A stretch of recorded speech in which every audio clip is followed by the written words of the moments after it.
Hi అండి. అందరికీ నమస్కారం. Welcome back to my channel. ఈ వీడియోలో ప్రభుత్వ ఉద్యోగులపై పడి ఏడ్చే వాళ్లకు దిమ్మ తిరిగే కౌంటర్ సమాధానం ఇచ్చిన ఉద్యోగి.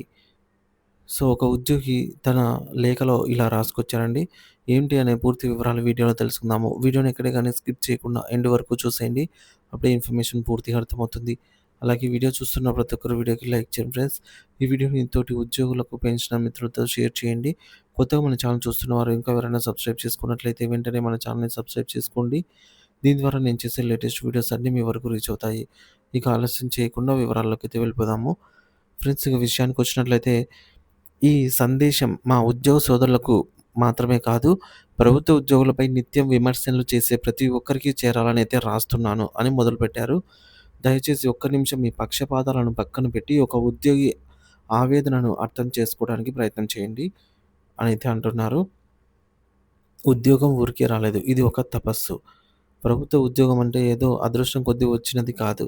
లక్షలాది మంది పోటీ పడి జీవితంలో 25-35 ఏళ్ల వయసు వచ్చే వరకు సరదాలు, సంతోషాలు, పండుగలు, పబ్బాలు పక్కన పెట్టి రేయింబవళ్ళు కష్టపడి చదివించి సాధించుకున్నది. ఇది మా మేధస్సు, పట్టుదల, శ్రమల ఫలితం. అంతటి కఠోర శ్రమకు, నైపుణ్యానికి ప్రభుత్వం ఇచ్చే ప్రతిఫలమే ఈ జీతం. ఇది మేము చేస్తున్నటువంటి సేవలకు గుర్తింపు. ఉచితంగా వస్తున్నది కాదు. మేము జీతం తీసుకుంటున్నాం. మీరు ఉచితాలు పొందుతున్నారు. తేడా గమనించండి. మేము ప్రభుత్వానికి, ప్రజలకు మధ్య వారధులం. ప్రభుత్వ విధి విధానాలను ప్రజల వద్దకు చేర్చి వారి పనులను చేసి పెడుతున్నందుకు ప్రతిఫలంగా జీతం తీసుకుంటున్నాం. ఇది మా హక్కు. మరి ఎలాంటి శ్రమ చేయకుండా కేవలం అర్హత అనే పేరుతో ప్రభుత్వ పథకాల ద్వారా ప్రతి నెల డబ్బులు అందుకుంటున్న మీలో ఎంతమంది నిజమైన అర్హులు? ధైర్యంగా మీ ఆస్తుల వివరాలను, ఆదాయ వివరాలను బయటపెట్టగలరా? పదుల ఎకరాల భూములు, కోట్ల రూపాయల ఆస్తులున్నవారు వారు సైతం ప్రభుత్వ పథకాల కింద లబ్ధి పొందుతున్నారనేది బహిరంగ రహస్యం. అమ్మఒడి, చేయూత, రైతు భరోసా, విద్య దీవెన, తెల్ల రేషన్ కార్డులు, ఆరోగ్యశ్రీ ఇలా చెప్పుకుంటూ పోతే జాబితాకు అంతులేదు. మేము దేశానికి పన్నులు కట్టి ప్రభుత్వ ఖజానాను నింపుతుంటే ఆ డబ్బుతో మీరు ప్రయోజనాలు పొందుతున్నారు. అలాంటప్పుడు కష్టపడి పని చేసే మేము జీతం తీసుకుంటే తప్పేంటి? మాపై ఎందుకీ ఏడుపు? నైపుణ్యానికి విలువ ఇవ్వాల్సిందే. ఒక కార్పొరేట్ కంపెనీ లక్షల రూపాయల్లో జీతాలు ఎందుకు ఇస్తుంది? బయట రోజుకి 500కి కూలికి పనిచేసేవారు దొరికినా అత్యంత నైపుణ్యత కలిగిన నిపుణులకు అంత జీతం ఇవ్వడానికి కారణం వారి ప్రతిభకు, మేధస్సుకు ఇచ్చే విలువ. ప్రభుత్వంలో కూడా అంతే. లక్షలాది మంది అత్యుత్తమ ప్రతిభావంతులను ఎంపిక చేసుకున్నప్పుడు వారికి మెరుగైన జీవన ప్రమాణాలు కల్పించాల్సిన బాధ్యత ప్రభుత్వానికి ఉంటుంది. అప్పుడే వారు నిబద్ధతతో పనిచేస్తారు. ఒకరి తప్పును అందరినీ నిందించడం అవివేకం. ఎక్కడో ఒక ఉద్యోగి లంచం తీసుకుంటే ప్రభుత్వ ఉద్యోగులందరూ లంచగొండులవుతారా? ఒకరు వడ్డీ వ్యాపారం చేస్తే అందరూ వడ్డీ వ్యాపారులవుతారా?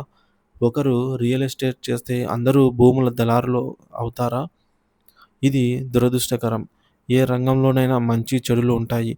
కేవలం మీ వ్యక్తిగత వ్యాపారాలకు ఏదో ఒక ఉద్యోగి పోటీ పడొచ్చాడనే అక్కసుతో మొత్తం ఉద్యోగ వ్యవస్థనే అవినీతిమయం అని ముద్ర వేయటం ఎంతవరకు సమంజసం? మేము నిజాయితీ పరులైన పన్ను చెల్లింపుదారులం. ఇలాంటి ఒక సగటు ప్రభుత్వ ఉద్యోగి తన సంవత్సర జీవితంలో 1 ఇయర్‌లో తన జీవితంలో దాదాపుగా 3.5 నెలల సంపాదనను తిరిగి ప్రభుత్వానికి చెల్లిస్తాడు. ఎలా అంటే 1.5 నెల జీతంని ఆదాయపు పన్ను ఇన్‌కమ్ ట్యాక్స్ రూపంలో, అలాగే 2 నెలల జీతంని ప్రావిడెంట్ ఫండ్, ఏపీజీఎల్ఐ వంటి పథకాల పేరుతో ప్రభుత్వం దగ్గర జమ అవుతుంది. దేశంలో మరే వ్యాపారి, రైతు లేదా ప్రైవేట్ రంగ నిపుణుడు ఇంత నిజాయితీగా పన్నులు కడుతున్నారో ఆత్మ విమర్శ చేసుకోండి. చివరిగా ఒక విన్నపం. ఉద్యోగుల మీ జీతాల మీద, వారి ప్రయోజనాల మీద పడి ఏడవడం ఆపండి.